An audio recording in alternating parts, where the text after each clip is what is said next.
ditahan polisi usai mengkritik kegiatan TNI Polri di media sosial.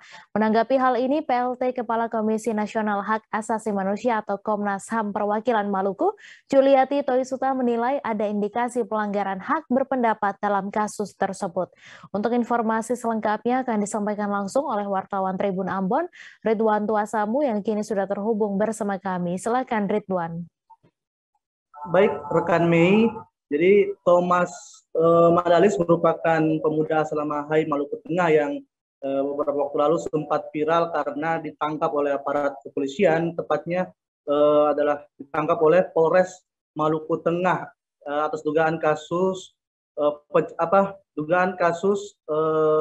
Undang-Undang ITE, di mana Thomas Madilis dinilai oleh aparat kepolisian Polres Maluku Tengah telah melakukan pelanggaran karena memposting ujaran kebencian di media sosial, di mana postingan Thomas Madilis tersebut menjurus kepada beberapa kegiatan yang dilakukan oleh TNI Polri dalam beberapa bulan terakhir, yaitu yang pertama adalah rekor muri yang kemudian dipecahkan oleh Kodam Patimura, di mana rekor muri tersebut adalah rekor memakan papeda terbanyak.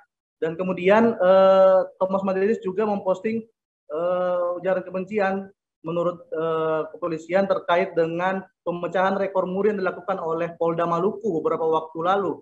Untuk memperingati Hari Bayangkara, Polda Maluku kemudian menggelar atau memecahkan rekor muri meminum jus pala terbanyak yang dilakukan di lapangan Tahapari Ambon. Dalam beberapa postingannya, aparat kepolisian menilai bahwa Thomas Madilis mengeluarkan kata-kata yang kasar dan menjurus kepada ujaran kebencian.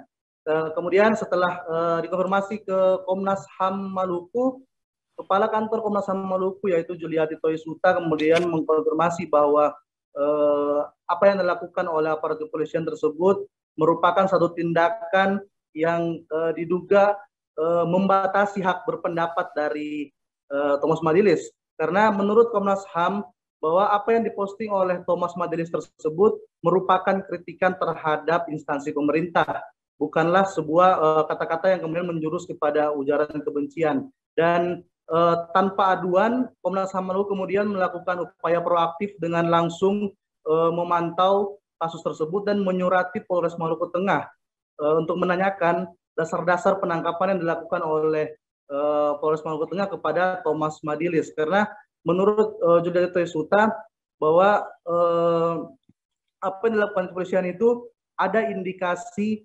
mengkriminalisasi warga terhadap hak berpendapat yang dikeluarkan oleh Thomas Madilis. Dan Komnas HAM kemudian langsung melakukan gerakan cepat untuk menangani kasus tersebut.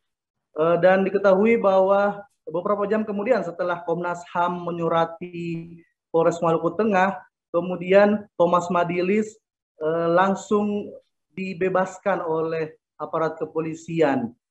Mungkin seperti itu laporan saya dari Ambon, rekan Mei. Baik, terima kasih Ridwan Tuasamu atas laporan Anda, dan Tribuners, wartawan kami juga telah menghimpun wawancara dengan PLT Kepala Komnas HAM Perwakilan Maluku. Berikut tayangannya untuk Anda. Kita akan melihat dengan hak atas kebebasan berpendapat dan berekspresi setiap warga negara tentunya. Karena siapapun di Indonesia boleh berpendapat, boleh berekspresi, tentunya sesuai dengan batasan-batasan. Nah, ini batasan-batasan ini yang harus kita lihat, apakah pemuda tersebut sudah melampaui batasan yang diatur oleh undang-undang ataukah tidak. Nah, ini juga yang mungkin kami akan menanyakan kepada pihak terkait, dalam hal ini kepolisian, terkait dengan proses penangkapan tersebut. Jangan sampai ada indikasi kriminalisasi yang dilakukan oleh pihak kepolisian kepada warga yang melakukan memposting kritiknya terhadap pemerintah atau institusi negara di sosial media. Berarti dari analisa awal Komnas HAM itu, postingan dari pemuda itu tidak mengandung unsur kebencian berarti?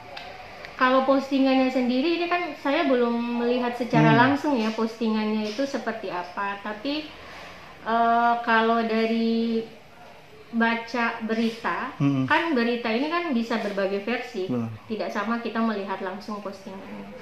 Saya memang jujur belum melihat postingannya, tapi kalau dari berita itu ada kalimat mungkin TNI atau polisi sudah gila ya melakukan, pokoknya kata gila itu mungkin yang dipakai, mungkin ya dugaan sementara yang dipakai oleh pihak kepolisian, kemudian menjerumuskan dia, mungkin ini terkait pasal. Terima kasih sudah nonton. Jangan lupa like, subscribe, dan share ya.